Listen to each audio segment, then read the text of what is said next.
Hello and welcome to the 12th episode of our Religion Praxis conversation series. And today our guest is Denysenko, who is an eminent theological thinker whose work influenced a number of scholars working on Orthodox Christianity in Europe and North America. And the topic of our discussion will be the examination of the context under which Russian Orthodox Church and Ukrainian Orthodox Church are examining if, how, when Orthodox Christianity shall recover, if at all, anyhow recover from an ongoing war in Ukraine. How shall we understand the position of the Russian Orthodox Church theologically, and what is the broader impact of the Russian invasion of Ukraine on Orthodoxy in North America and Europe? Today we're thrilled to host Denysenko, who is an eminent theologian whose work influences armies of scholars working on Eastern Orthodoxy and Eastern Christianity, including myself. He has written several books and articles on liturgical theology and Orthodoxy in Ukraine, including the Orthodox Church in Ukraine, A Century of Separation, and published in an IU Press in 2018. Denysenko writes and speaks on diverse topics and specializes in liturgical theology and Orthodox Christianity, as I said. His work has appeared in venues such as the Journal for the American Academy of Religion, Theological Studies, Studia Liturgica, Worship, and St. Vladimir's Theological Quarterly. Because Denysenko won a very prestigious honorable mention with the Omelian Pritsak Book Prize in Ukrainian Studies from the prestigious Academy Association for Slavic, Eastern European, and Eurasian Studies. And we welcome you today. We look forward to hearing your opening remarks on our conversation titled A Rebirth of Orthodoxy, Moral and Epistemological Preliminaries. It is a real pleasure to be here. Thank you very much, especially during this essential moment in history where we're witnessing to so many changes occurring both on the political and on the ecclesial landscapes. So I'll just begin with a brief overview that I think might be helpful for our conversation today. I want to first talk a little bit about the so-called big picture in Orthodoxy. For those who aren't aware, if we only follow the media, it would appear that tensions between what we consider to be the two giants in the Orthodox world, the Ecumenical Patriarchate of Constantinople and the Patriarchate of Moscow, also known as the Russian Orthodox Church, that these tensions began in 2018 when Constantinople began to discuss and really to leak the news that they were planning on granting autocephaly to the Orthodox Church in Ukraine. But the truth is that these tensions have been simmering for a long time. They've really been simmering since the 1920s, and perhaps some scholars would challenge that and offer that they were simmering before that time. In the 20th century, there was a debate that kind of gradually developed on who or how the ministry of primacy within the Orthodox world, which is certainly different from the way that it's exercised in the Catholic world, should be exercised. And that debate really began to take shape in action, especially as churches in particular nations wanted to, or there were movements for autocephaly or independence. And for those who don't know, autocephaly is a term that means complete self-governance without dependence upon any other mother church. There are 15 autocephalous churches in the Orthodox Church worldwide. And there was a debate that still is not resolved on the mechanism that is to be used to grant autocephaly to these churches, one that really shifted the status quo in the big picture and global orthodoxy beginning in 2018 and 19. Now, I had mentioned that these tensions were simmering before. One crucial, pivotal event was the 2016 Council in Crete. This was a pan-Orthodox council, and it was something that the Ecumenical Patriarchate of Constantinople had been wanting to do for a long time, to resolve certain issues that had been kind of hanging in the balance and needed to be discussed among Orthodox. That council would have offered a very powerful voice had it been univocal. But 4 churches refused to participate in the council. And one of those 4 churches was the Russian Orthodox Church. When the Russian Orthodox Church or the Moscow Patriarchate refused to participate in the council, it only exacerbated the tensions between these 2 giants in Orthodoxy.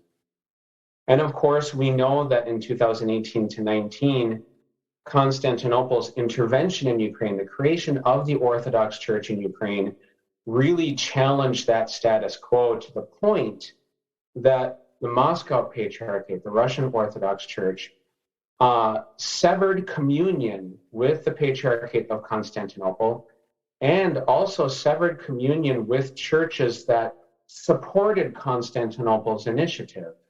These include the Patriarchates of Alexandria, the church in Greece, and the church in Cyprus. So this was an earthquake moment in global orthodoxy, one that really challenged the churches to respond in a certain way.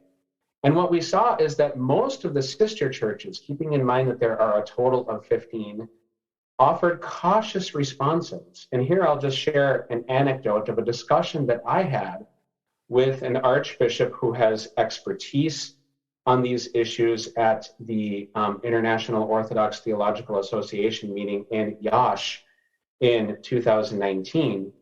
He basically said, we're not going to take any sides. We're not going to take any sides because we are too small of a church to risk ruining our relationships with both the Ecumenical Patriarchate and Moscow.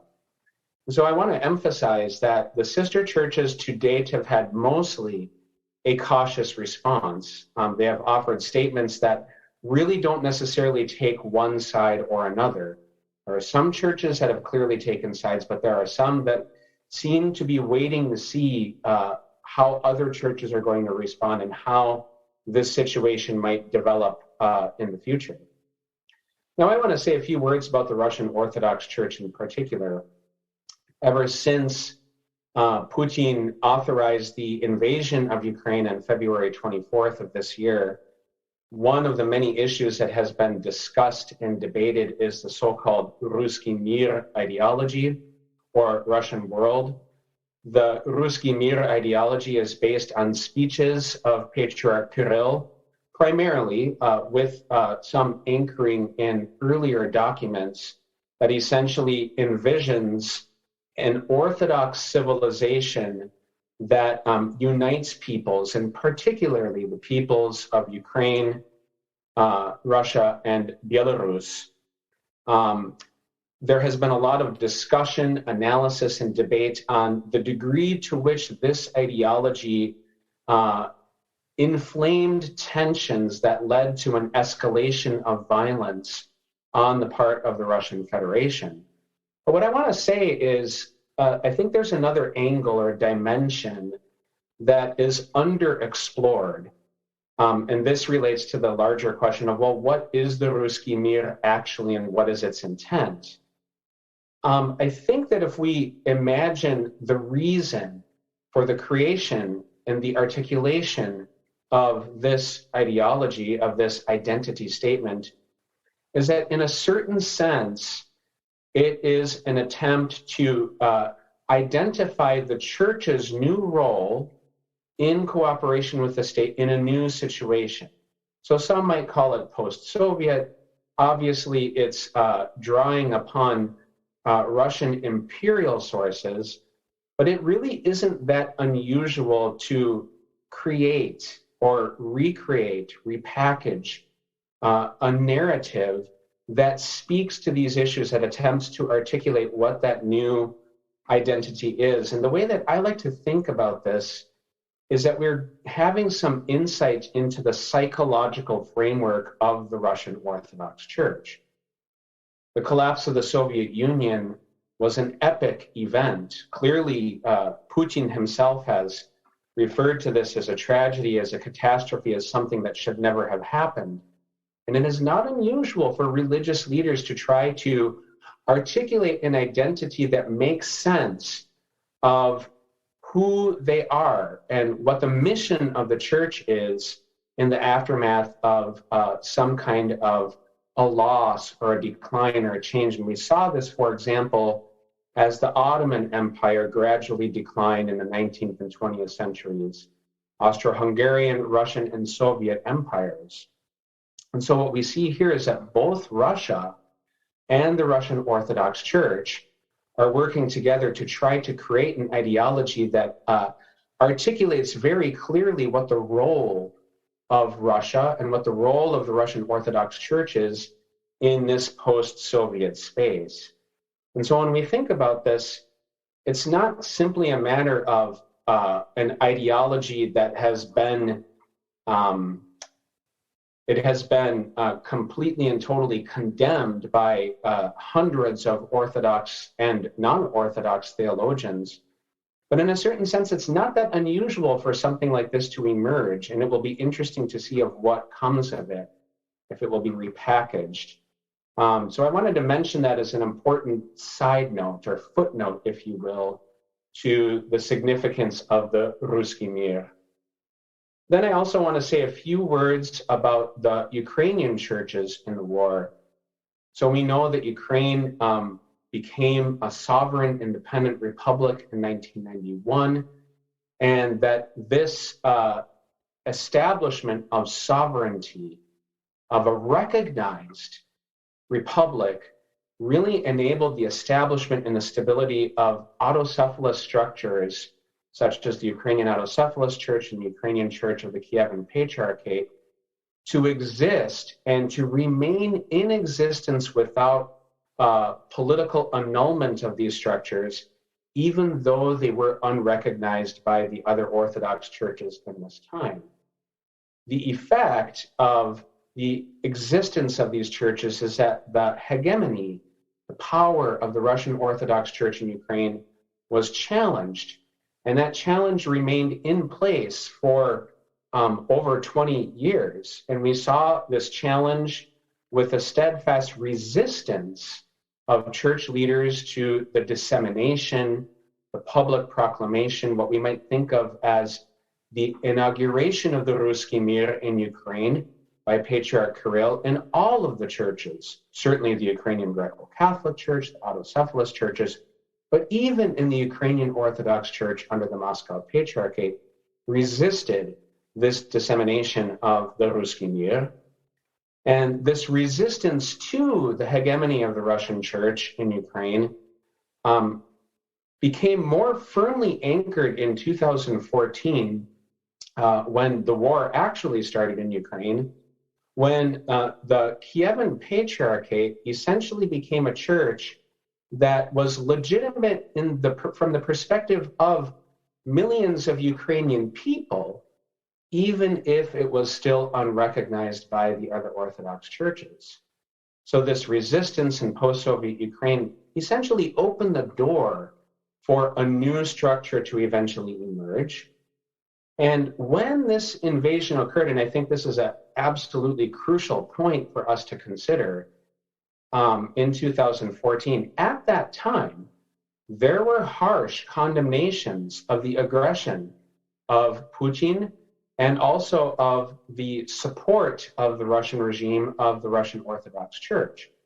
And I want to mention, for example, there was a lot of fanfare, a lot of discussion of Metropolitan Onufry, who is the current leader of the Ukrainian Church under Moscow, who, when he wrote his very first letter of support, of solidarity with the Ukrainian people and the Ukrainian Republic after Putin's invasion, referred to this as another instance in modern times of the battle between Cain and Abel and the murder of Abel by Cain. But it was Philaret, Patriarch Philaret, who was the leader of the Kievan Patriarchate, who wrote a much more elaborate letter that essentially opened the door for Ukrainians to name the enemy and to condemn the aggression in an encyclical letter that he sent at the end of 2014, where he essentially identified Putin as the new king.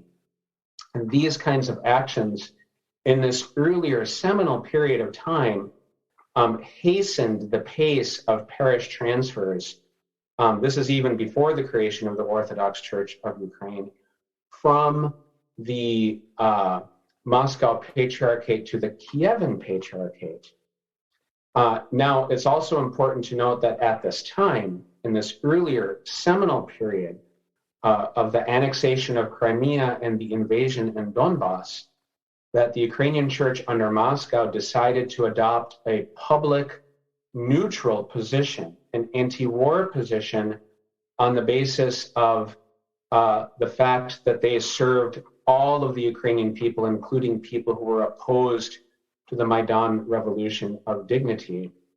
So what we're seeing here, moving on, is that when the Orthodox Church of Ukraine was created in 2018 to 19, through Constantinople's direct intervention, that this was interpreted as an aggressive act by the Russian Orthodox Church, hence their severance of communion with the churches that supported the creation of this church, but also the Russian Federation. I remember members of the media calling me, asking me to comment at the time on statements made by Peskov and Lavrov and Putin himself that hinted at military intervention to defend faithful of the Ukrainian church under Moscow at this time. So clearly, in their own psychological mindset, they were seeing the creation of the Orthodox Church of Ukraine as an aggressive act. And I think that what we're seeing today then is that this invasion, this terrible war that is costing lives and forcing displaced persons and refugee crises throughout Europe and the rest of the world, marks a transformation from the employment of soft power, which was possible when the Russian Orthodox Church had hegemony in Ukraine, to hard power, to using force to try to reestablish the previous status quo of the Russian church being the primary church in all of Ukraine. And so what we see now with the war is that there are variegated Ukrainian responses. So for example, again, there has been a lot of fanfare around the Ukrainian church under Moscow directly appealing to Putin to stop the aggression, using this Cain theological motif, but also at the same time calling upon the Ukrainian people to pray, to repent, and to be careful about making too radical of changes to church structures in the meantime, all of which suggest that they still are trying to maintain a more cautious approach. Whereas in the Orthodox Church of Ukraine, there has been a strong emphasis on the war as a moment to seize, to proclaim a sort of a liberation theology, where the victory of the Ukrainian armed forces over the Russian army would be akin to a resurrection of Ukraine and the inauguration of a new era. And so I'll conclude these remarks by just giving you a sense of what we're experiencing here where I live in North America. I refer to it as echoes because we hear echoes of the kinds of themes that are being expressed and proclaimed overseas. So there's strong condemnation of President Putin coming from the Greek Orthodox Archdiocese of America, which is directly under the Patriarchate of Constantinople, and of course the Ukrainian Church, Ukrainian Orthodox Church of the United States. Whereas at least up until this point in the Russian Orthodox Church outside of Russia, there is a more cautious approach. Appeals for peace, prayers for peace, but a kind of an equivocation of mentioning that, we have to consider the case presented by both sides. In my own church, in the Orthodox Church of America, they have taken a step towards a condemnation of Putin and a call for the end of aggression. But in their statements, there is sort of like a preference for the church that is led by Metropolitan Onufri, because they mention him specifically when they ask for prayers for the church, as opposed to simply saying we're going to pray for all Ukrainians regardless of their church affiliation and their religious affiliation. And so, two last observations with looking forward to this discussion is underneath all of this has been a very strong lay response. The lay people are angered by this. They are calling for change. In Ukraine, outside of Ukraine, there have been dozens of petitions signed, letters sent, even protests organized. And that leads me to believe that we are having an earthquake moment in the world of Orthodoxy, which will ultimately change the status quo that I began with, regardless of any measure of caution that is adopted by church leaders. And then the second thing I want to mention, sort of in conclusion to these opening remarks, is that within all of the public statements that have been made by church leaders, there are confessional biases. And at least in my own estimation, this creates a theological problem. So, for example, to say that, well, we pray for Metropolitan Onufri and for his flock and for all of the members of that church, there are victims of war who belong to this church, to other churches, to no church, to other religious organizations and religious bodies. To me, that is a theological problem to show a sort of preference for one church when the victims of war really represent the entire Ukrainian nation. So thank you for your attention to this opening remark, and now I'm looking forward to the rest of the discussion. Oh, thank you very, very much. It was very interesting to listen to your thoughts and very informative. So I wonder what will be your take on making sense, like a doctrinal sense of the theological, what seems to be a theological oxymoron, a war between Orthodox Christian states. What problems does this war generate theologically? Yes, it generates a number of problems. First is that the Orthodox Church, if you look at the prayer tradition, is a church of peace. It's constantly calling for peace.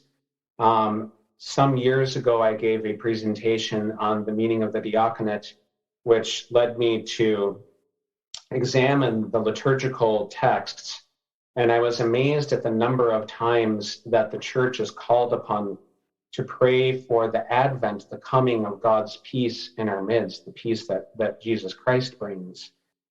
And so what we're seeing here with sort of an official sanctioning of the war on the part of the Russian Orthodox Church is a contradiction, an attempt, or not necessarily an attempt, but I think a contradiction that it simply cannot be erased, ignored, or reconciled when on the one hand we're praying not only for peace, but also for reconciliation, removal of passions, removal of lust and anger from our hearts. There are numerous petitions that call upon this, ask the people to pray for this, while at the same time saying that there is a metaphysical war being played out that necessitates the defense of the Russian Federation, of the people of Donbass, from this threat that is posed by the West. And we simply can't have both things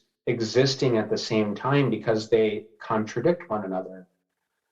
There has to be, you cannot call for peace while at the same time you're calling for aggression and war. And so in that sense, there has to be a much more engaged conversation about what we mean when we pray for peace, for the removal of the passions. And I also think that, and I speak as a liturgical theologian, all of our ritual gestures speak to the importance of communion. We claim to not only be in share a fellowship with one another, but also with God, Father, Son, and Spirit. And if this indeed is the fellowship that we share, you simply cannot say that we're establishing communion, because communion is all about creating a community. You cannot create a community by force. It is theologically absurd to create a community by force. The Christian tradition honors the freedom of human choice. And those are the two of the issues that I would consider to be necessary for further reflection and deliberation. Thank you very much. And the next question will be more on the theological and ethical points, perhaps. What is the theological or ethical benchmark for a theological or religious restart of orthodoxy, if you will? Because we discussed briefly how much this war damaged Orthodox Christianity and how much it will influence, again, a lot of assumptions about Orthodox Christianity, and of course association with nationalism and geopolitics are mentioned. I wonder if you can give our listeners a little bit of your reflection on what can be the standard, what can be the benchmark under which we can explore the spaces for restart. And I know that you will be writing a book about that, so I'm not going to be as a spoiler alert for your readers, of course, but just give us a kind of brief reflection, if I may ask that. Yes. Well, I think that there are 2 points here. One is, how does the church truly relate to the state? And it may very well be that the church's relation with the state is still very much a work in progress in the early stages, following the collapse of the Soviet Union. I mean, we see, for example, in the Moscow Council of 1917 to 18, especially when you dig into some of the details of the documents, that the church is trying to find its place. It wants to have a stronger voice with the restoration of the Patriarchate in the Russian Orthodox Church, and at least at the operational, functional level, it established that by assigning a patriarch and by allowing conciliarity to exist. But there's also, when you have, so for example, in the 1920s, there was so much regime change in Ukraine that they were constantly changing the way that they were praying for the church and understanding how they related to the church, or to the state. So I think there has to be more intentional conversation about how does the church understand the way that it relates to the state, to the world. And along with that is, and this is something that I've written about extensively some years ago, is the whole question of power in the church. We talk a lot in Orthodoxy about synodality, conciliarity, to be sure. We attempt to enflesh our notion of conciliarity when we have gatherings that make important decisions by including lay representation to kind of show that the whole church is participating in the process. But it seems to me that some of these power structures remain largely unchanged. So consider this illustration for a moment. Orthodoxy is harshly critical of the Roman Church, or the Roman Church's definition of the exercise of primacy and the office of Pope through extraordinary magisterium, a description of the Pope as universal pontiff. But yet it seems that our mechanisms in Orthodoxy are so slow, at least, if non-existent, right? That when you have a patriarch whose actions are contributing to the exacerbation of aggression and violence and the deepening of alienation, the escalation of anger and tension, that we don't really have a mechanism to quickly address that. And that is an indication to me that there's something structurally wrong with the way that ministry is exercised in positions of power.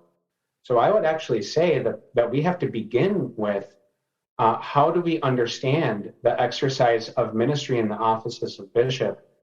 And will we have a moment where we can be honest, really truly examine ourselves with brutal honesty and say that there is something wrong and that some kind of change that would result in a much better manifestation of conciliarity is really necessary. Those are the two areas that I think really need to are most crucial in the crisis that we see unfolding before us. Thank you very much. And thanks for the questions which are now posted in the Q&A. And please keep on writing these questions, and I'll be glad to voice them. So first question is, can you elaborate on what ROCOR is? But I'm sure you mentioned that. But another more less technical question is, does Orthodox Christianity have potential for peace building? And if yes, then in what capacity? Yes, very good. So I'll answer the first question quickly. The ROCOR, I'm sorry about that. It's an acronym that stands for the Russian Orthodox Church outside of Russia. So if you study church history, the Russian church abroad or the Russian church outside of Russia severed communion with the Moscow Patriarchate in 1927 because of the declaration of loyalty made by Metropolitan Sergius to the Soviet state. And this church, the Russian Orthodox Church outside of Russia, known as kind of a bastion of conservatism and also for its fidelity to the monarchy, the Romanov monarchy in particular, did reestablish communion with the Moscow Patriarchate in 2007. And so their position now as a former critic of the Russian Orthodox Church, now in communion with the Russian Orthodox Church, is very much in the public spotlight. And can you remind me of the second question that was posed? So the second question was, does Orthodoxy have a potential for peace building? And if yes, then in what capacity? Yes.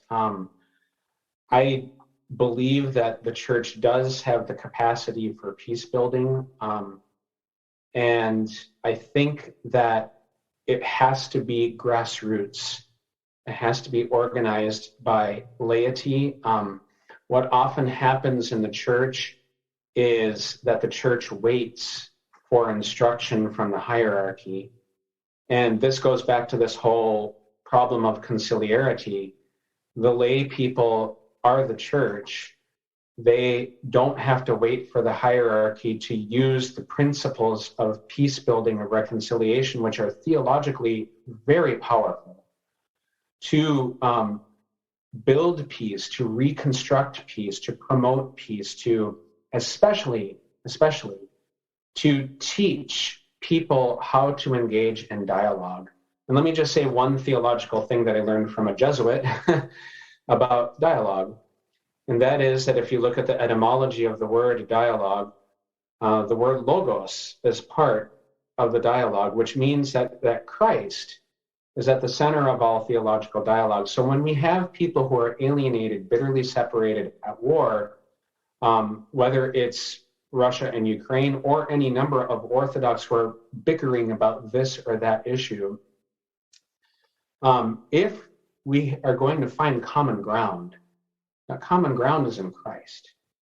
And I think that universities, theological schools have the capacity to train lay people to do the work that is necessary to teach people how to engage in dialogue, how to listen to one another, and how to do so. And here I'm going to cite someone that you may know. It's a group of people who also work in the field of anthropology, Tatiana Kalinichenko, who often says, do no harm. Do no harm. So to avoid harmful othering, that is a good starting point, a good basis for peace building, simply to learn how to do no harm. So I think within Orthodoxy, what often happens is that we have these theological foundations. But what we don't have is the practical knowledge to translate them from theological foundations to actual initiatives that can have a good effect on the ground. And universities, theological schools, maybe even local diocesan and parish initiatives would be the best place to begin to modulate these kinds of activities. Excellent. Thank you. Another question from the audience is, if Russian Orthodox Church accepted the idea of Ukrainianness as an identity, why was it so hard to accept Ukraine as an independent country and Ukrainians as a people distinct and separate from Russians for the political elites?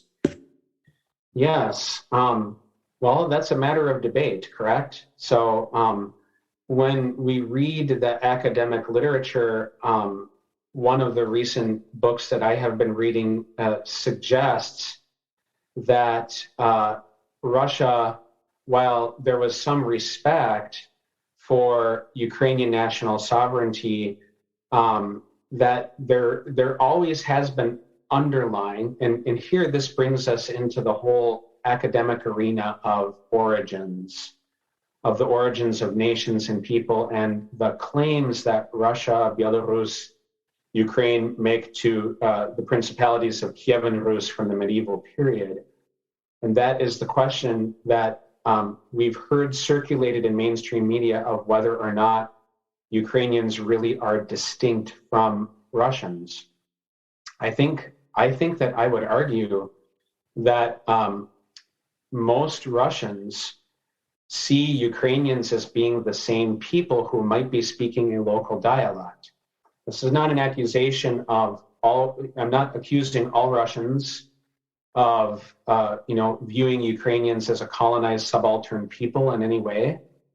But I do think that in the Russian mindset, that in the mainstream Russian mindset, that there is no real distinction, that they kind of see themselves as belonging to one big family. And we certainly see this in historical markers.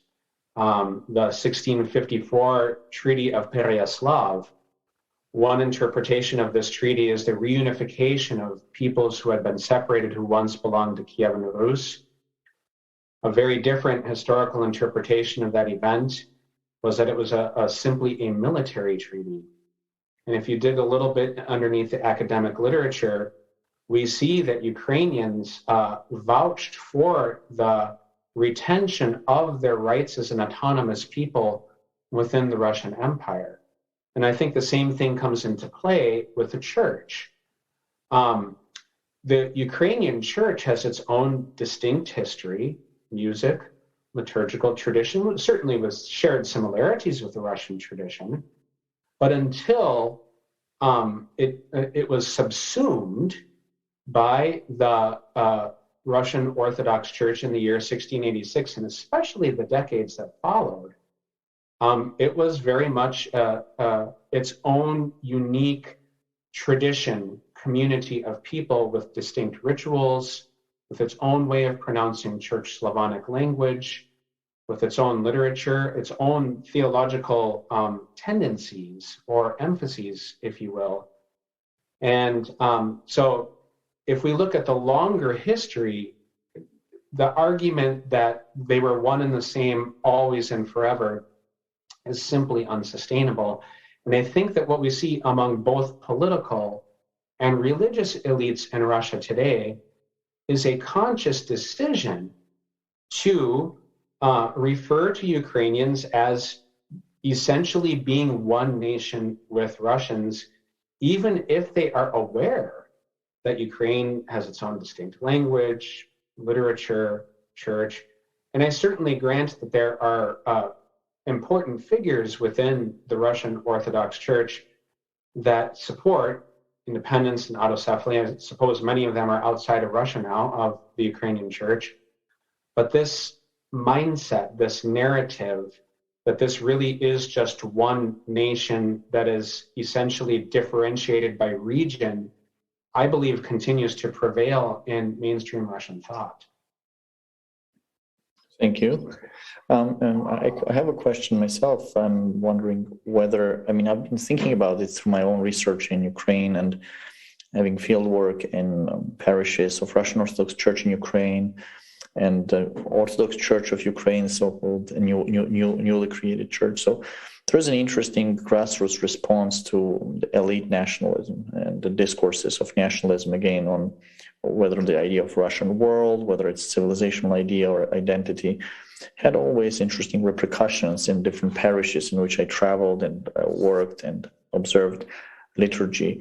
So my initial macro sociological question, if you will, was, does Orthodox Christianity motivate and intensify Russian nationalism, or does Kremlin simply instrumentalizes religion to strengthen the Russian nationalism? Or maybe is it both, or maybe none? So how would you comment on that? Yes, that's a very important question. Well, you are the expert, and I've read some of the work that you did in the parishes, which I honor. The work that you did is very important, certainly influencing my own thought. I want to make two comments about this. And the first is a direct response to your question. I have a book coming out sometime in 2023, which is on the liturgical year. And in my reading in the liturgical year, I examined some of the hymns that are appointed for feasts such as the baptism of Rus in July, or the feast of Saint Vladimir or Volodymyr, however one wants to pronounce these names. And sometimes, not always, but sometimes, and certainly in seemingly unrelated but pertinent examples, so for example, the feast of Saint Gregory Palamas, these hymns have expressed themes that are political. So for example, in the hymns of the feast of Saint Gregory Palamas, there is a political condemnation of Latins. The Latins are the ones who are the heretics. There is a dispute among Latins and Greeks the Greeks are the ones who ended up being the defenders of the truth. And I think what we see sometimes in the expressions of these hymns is that the hymns project the notion that the Grand Prince, for example, Volodymyr, is the new Constantine. And then, that becomes an idea that takes on added meaning when the Grand Prince is depicted not only in hymns or in sermons, but also in architecture and in public landmarks such as the statue of St. Vladimir in Moscow, the construction of a church in Crimea, which is the baptismal place of St. Vladimir, and all of the different monuments of Vladimir that are in Kyiv, that in this sense, that adds to it, supports the apparatus of a framework so that when you go to church, you hear these ideas expressed, you see how the veneration it plays out in the public procession of the church. And then, of course, most significantly, what comes from the amvon, or the pulpit. How is this declared by the local priest, by the diocesan bishop? What understanding do they have of a civilizational idea? So if you have, for example, an OCU parish, what is the legacy of St. Vladimir or the Orthodox Church of Ukraine? Is there a distinct claim made to Ukrainianness in the preaching that we hear from the amvon in a OCU church, as opposed to what we might hear in the Moscow Patriarchate, where Vladimir kind of becomes this figure who unites everyone, all of these, sort of like a symbol of pan-Slavism, to unite all of the Slavic peoples in this one great civilization. And so I think that the experience of what people hear, how they sense, how they absorb ideas that are expressed in church, even down to the detail of venerating an icon, does have an effect on their own identity formation. Yet, on the other hand, there was an American politician who once created a cliche that I think applies to church, and certainly an anthropologist like yourself would, a sociologist like yourself would be able to affirm this, I think, and that's that all politics are local. And so therefore, what happens at the church is most powerfully experienced at the local level. And it's through the work that people like you have done that we know that for some people, their experience of church is whatever they know from their childhood up in the town that they live in, the village that they live in, the city. And that sometimes their experience of orthodoxy is very much affixed to the figure of the priest of the church. And that sometimes there's even a conscious desire to not be political, to not affiliate with the OCU or the UOCMP, and to say that I am prosti pravoslavny, just Orthodox. Or on the other hand, and I think you mentioned this in your book, if I'm not mistaken, that when there were soldiers who were in the parish who were fighting in the war on Donbass, that for their parents or grandparents or friends who remained in the parish, that became an issue for them that drew them to a more concrete confessional affiliation. So in this sense, I think all of these dynamics are at play. I mean, I'm very interested in identity formation and the contribution of liturgy to identity formation, but I also think that circumstances on the ground, what's happening in everyday life, is probably the most powerful component that helps us understand the dynamics of, for example, why would a parish today that has been satisfied with remaining in the UOCMP suddenly hold a meeting to vote to move to the Orthodox Church of Ukraine? Circumstances on the ground will ultimately guide or shape that decision. Do you agree? I mean, I'm curious. Yeah, I completely agree. I mean, the importance of lived religion locally is incredible, and Ukraine is such a different, unlike many other Orthodox countries, it's very vibrant in terms of religious market, and there's a great level of competition, and definitely the local responses are not even similar in so many ways, theologically and liturgically, and level of practice, religiosity. They're so different from all other countries that I studied in Orthodox world. And again, having worked and having done work in Serbia, Georgia, or on Russian Orthodoxy, and etc., Ukraine is pretty unique in Orthodox world. In this case, we have also the project ongoing now, Global Orthodoxy's response to the coronavirus. So we have a bigger kind of coverage on how Bulgarian, Romanian, Serbian, Montenegrin, now Macedonian, also the churches responded to crisis and kind of contested identities. And I completely agree that it's something local, and the local is extremely important in how churches envision themselves, even on the level of national polity, if you will. And it reminds me of your other work. I mean, beyond your work on liturgical theology, you also research the activities of the Ukrainian churches in times of the turbulence and chaos, and particularly examining how tensions between the church and political leaders illuminate the power vacuum in Ukraine. I wonder, how can this war influence relationships between Kievan churches in Ukraine? I mean, there is a lot of power dynamics in the Ukrainian churches and between the leaders, and the very complicated religious market, as we said. Now it seems to be very unified, but also there are a lot of tension between different leaders and some bishops having certain interests. And what kind of story about power can this war generate in terms of relationships between the religious leaders? Yes, that's such an important question, because I think we're actually at the pivotal moment right now. There are rumors circulating that there's going to be an important meeting of the Ukrainian church under Moscow to determine the future of the church. And, of course, many of us are observing quite attentively. And I think this is important for a couple of reasons. First, informational warfare matters. Obviously, we lament the use of hard power, the use of violence and aggression, but informational warfare, it is relevant, it has an effect.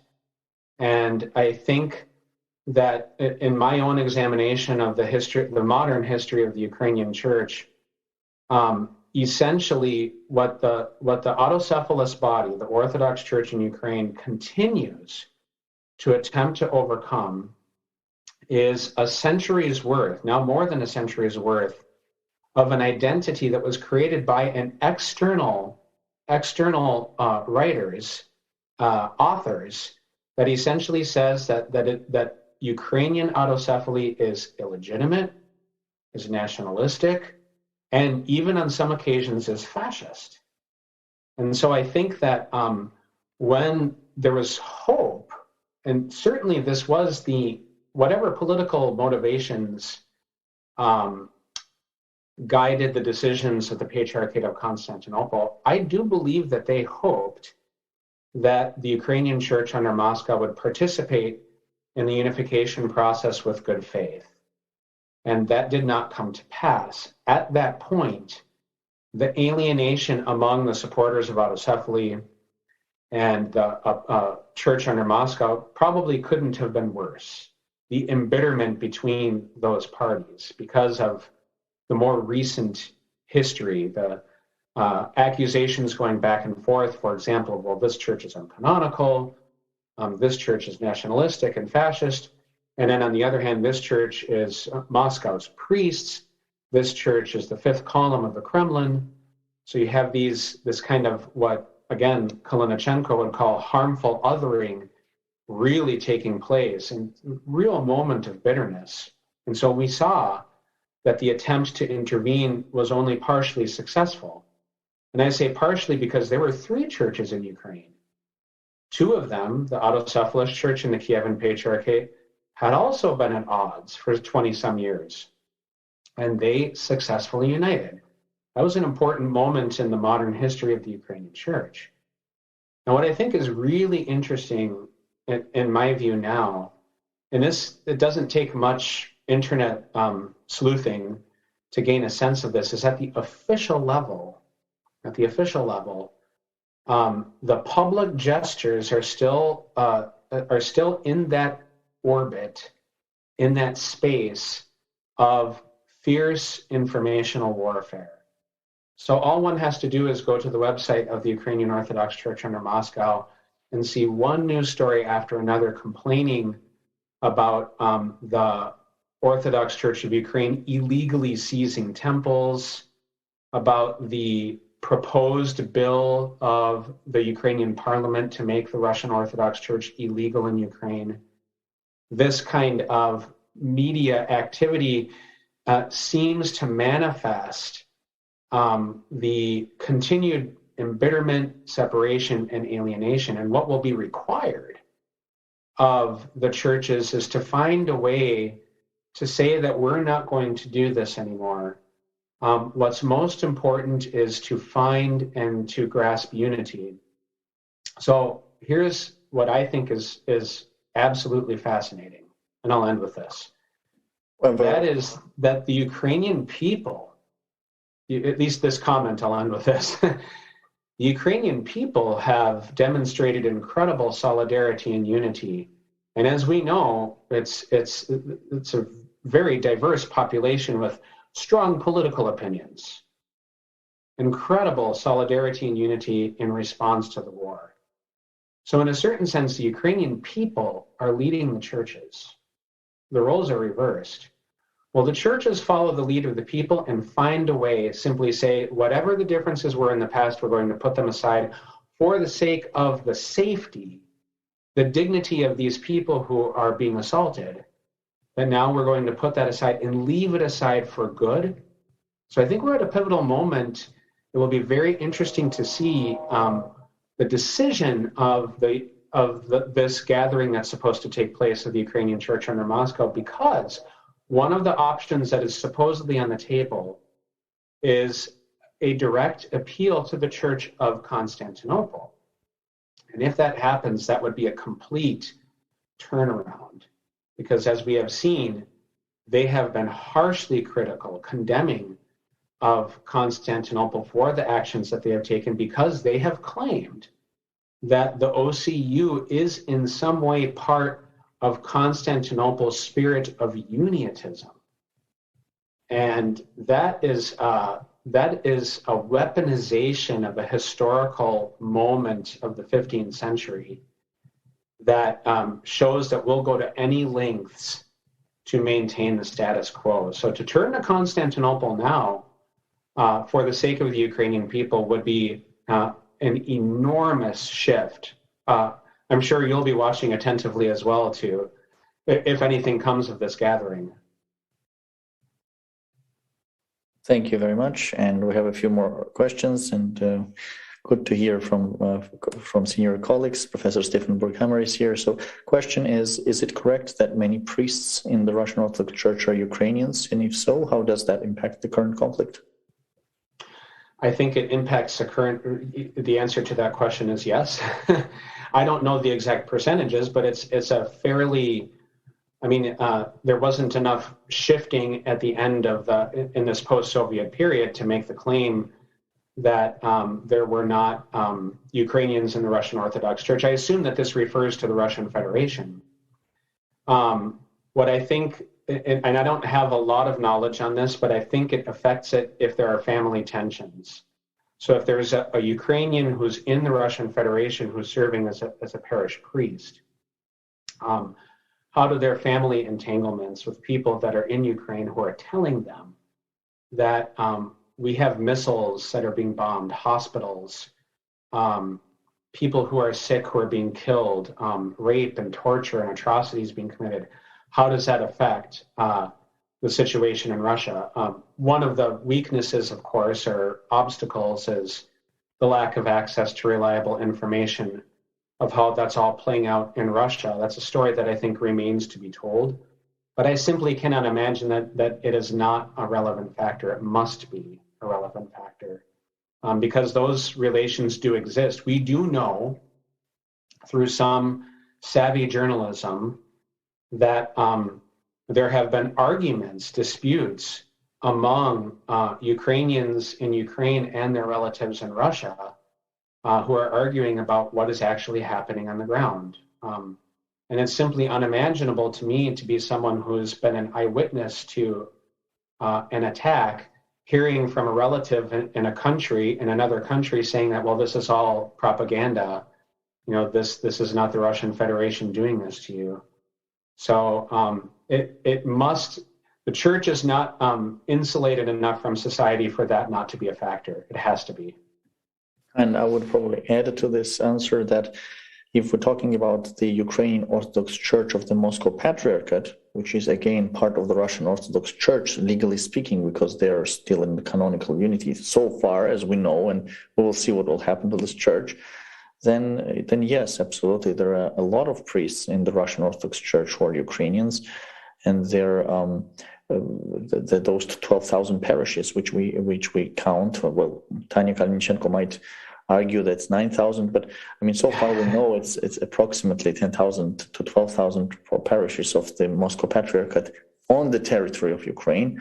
They're overwhelmingly Ukrainians, and definitely that some of those informants with whom I worked throughout my own research who have never identified themselves strongly with Ukrainian identity are now virilized and fiercely nationalist to an unseen level before. So that kind of gets us to my last question.